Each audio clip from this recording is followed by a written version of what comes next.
नमस्कार दोस्तों, स्वागत है आपका विक्रम क्लासेस पर। हिंदी के 25 में जो हिंदी से संबंधित सभी एग्जामों के लिए काफ़ी महत्वपूर्ण है। तो चलिए शुरू करते हैं अपने पहले क्वेश्चन से। मैं काम से जा रहा हूँ, वाक्य में से का कारक है। इसका सही आंसर है बी, करण कारक।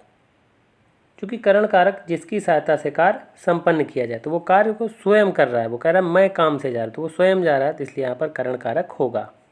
से या द्वारा करण कारक की यह विभक्ति होती है। क्वेश्चन नंबर 2, निम्नलिखित में से पुल्लिंग शब्द है। इसका सही आंसर है सी, वे। चूंकि आप अगर इसका वाक्य में प्रयोग देखें तो कहते हैं वे किया जाता है, कभी ये नहीं होता कि वे की गई। आय हुई, घास खाई जाती है, नहर बह रही है। तो इस तरीके से आप इनका वाक्यों में प्रयोग करके शब्दों की पहचान कर सकते हैं। क्वेश्चन नंबर 3, महेंद्र में निम्न में कौन सी संधि है। इसका सही आंसर है ए, गुण संधि। चूंकि गुण संधि में अगर आप उच्चारण देखें तो ए ओ अर, जो उच्चारण है आपका ए ओ और अर, यही निकलेगा। तो आप महेंद्र में देखो तो महेंद्र ये निकल रहा है। आप देखें परोपकार, परोपकार तो ओ निकल रहा है।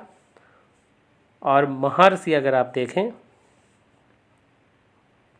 तो महर्षि, तो महर्षि में अर उच्चारण निकल रहा है। तो ए ओ अर उच्चारण अगर आप साधारण शब्दों में समझें तो इस तरीके से भी आप गुण संधि की पहचान कर सकते हैं।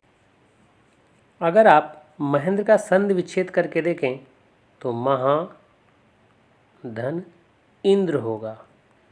तो इसका नियम ये होता है गुण संधि का कि धन के ठीक पहले आ या आ ये अंतिम वर्ण के उच्चारण में निकलें, प्लस धन के बाद में, जैसे यहाँ पर आप देख रहे हैं पहला जो वर्ण है ई, उ या री, यही आएंगे। तो इस तरीके से भी आप गुण संधि की पहचान कर सकते हैं। और सबसे सरल रूप है कि आप उसमें देखें कि ए ओ अर अगर उच्चारण में निकल रहा है तो वहाँ पर गुण संधि होगी। क्वेश्चन नंबर 4, रोग पीड़ित में कौन सा समास है। इसका सही आंसर है सी, तत्पुरुष समास। चूँकि तत्पुरुष समास विभक्तियों पर काम करते हैं, तो अगर आप तत्पुरुष समास का विग्रह करेंगे तो होगा रोग से पीड़ित। तो से जो है एक विभक्ति है, तो इसलिए ये तत्पुरुष समास होगा। क्वेश्चन नंबर 5, अंबर शब्द का निम्नलिखित में अर्थ नहीं है। इसका सही आंसर है डी, कमल। तो अंबर का वस्त्र, आकाश और कपास ये इसके अर्थ होते हैं। क्वेश्चन नंबर 6, निम्नलिखित में विलोम शब्दों का मिलान सही नहीं है।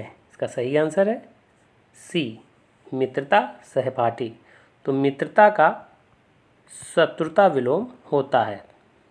चूँकि मित्र और सहपाठी एक ही बात है। कुरूप का स्वरूप विलोम होता है, चिरंतन का नश्वर विलोम होता है और अंतर्मुखी का बहिर्मुखी विलोम होता है। क्वेश्चन नंबर 7, थोथा चना बाजे घना मुहावरे का अर्थ है। इसका सही आंसर है ए, असमर्थ व्यक्ति अधिक बातें करता है। क्वेश्चन नंबर 8, जीवन जीने की इच्छा के लिए एक शब्द है। इसका सही आंसर है सी, जिजीविषा। जबकि जो दोहराया न गया हो उसके लिए अनावर्त, और जब बरसात बिल्कुल ना हो तो अनावृष्टि, और मोक्ष की इच्छा रखने वाला मुमुक्षु कहलाता है। क्वेश्चन नंबर 9, निम्नलिखित में तद्भव तत्सम का मिलान सही नहीं है। इसका सही आंसर है ए, घरनी।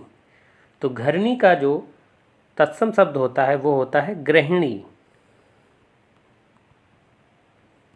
जबकि गेंद का कंदुक, घूंघट का गुंठन और ईंट का इसका तत्सम शब्द होता है।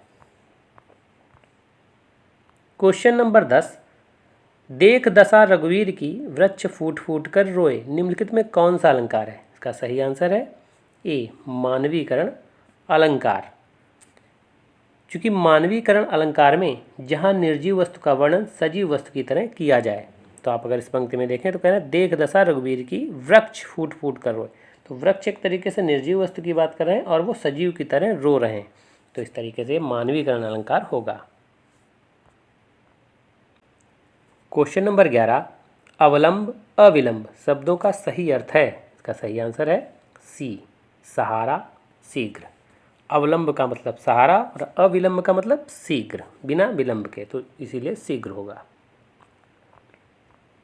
क्वेश्चन नंबर 12, निम्नलिखित में अशुद्ध वर्तनी वाला शब्द है। इसका सही आंसर है बी, अहिल्या। चूँकि जो अहिल्या शुद्ध शब्द है वो अहिल्या होता है, अहिल्या, तो ये जो है शुद्ध शब्द है, बाकी सभी शुद्ध शब्द हैं। अंजलि ऐसे लिखा जाता है, अक्षौणी और कोतूहल। क्वेश्चन नंबर 13, निम्नलिखित में हिरण का पर्यायवाची शब्द है। इसका सही आंसर है ए, कुरंग। जबकि कुंजर हाथी का पर्यायवाची होता है, मुक्तभुग हंस का पर्यायवाची होता है और कर हाथ का पर्यायवाची होता है।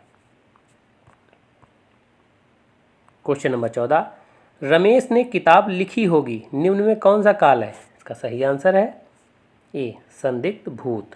चूँकि भूतकाल में कई बात कही जा रही है कि रमेश ने किताब लिखी होगी, तो लिखी होगी ये संदिग्ध है, इसलिए ये संदिग्ध भूतकाल होगा। क्वेश्चन नंबर 15, निम्नलिखित में भाववाचक वाक्य है। इसका सही आंसर है सी, मीना से खेला नहीं जाता।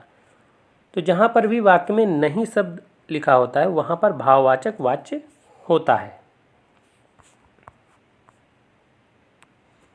क्वेश्चन नंबर 16, सतीश चंचल बालक है। इस वाक्य में चंचल शब्द है। इसका सही आंसर है बी, गुणवाचक विशेषण, चूँकि चंचलता एक गुण है।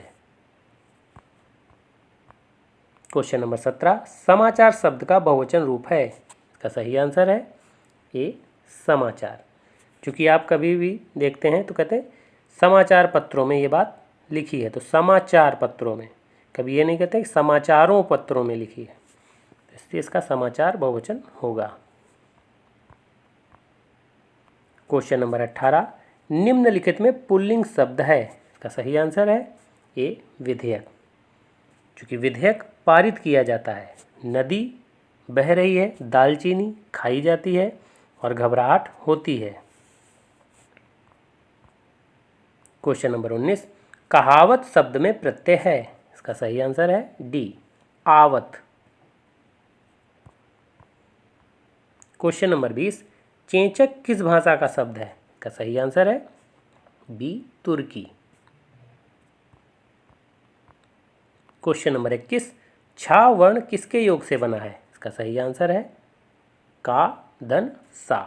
तो का में हलंत का प्रयोग और षटकोण वाली सा का प्रयोग होगा। क्वेश्चन नंबर 22, आदिकाल को वीरगाथा काल किसने कहा है। इसका सही आंसर है बी, आचार्य रामचंद्र शुक्ल ने, जबकि आदिकाल नाम आचार्य हजारी प्रसाद द्विवेदी ने दिया है। क्वेश्चन नंबर 23, थाली का बैंगन मुहावरे का अर्थ है। इसका सही आंसर है ए, कभी एक पक्ष और कभी दूसरे पक्ष में रहना। क्वेश्चन नंबर 24, वह कवि जो तत्काल कविता करने में कुशल हो। इसका सही आंसर है डी, आसु कवि। क्वेश्चन नंबर 25, मध्यम पुरुष का उदाहरण है। इसका सही आंसर है ए, तुम। चूँकि हम उत्तम पुरुष का है, वो अन्य पुरुष का है और मैं ये भी उत्तम पुरुष का है। चूँकि पुरुषवाचक सर्वनाम के 3 भेद होते हैं, उत्तम, मध्यम और अन्य। ये वीडियो कैसा लगा? अगर अच्छा लगा हो तो लाइक करें, शेयर करें और सब्सक्राइब करें। धन्यवाद दोस्तों।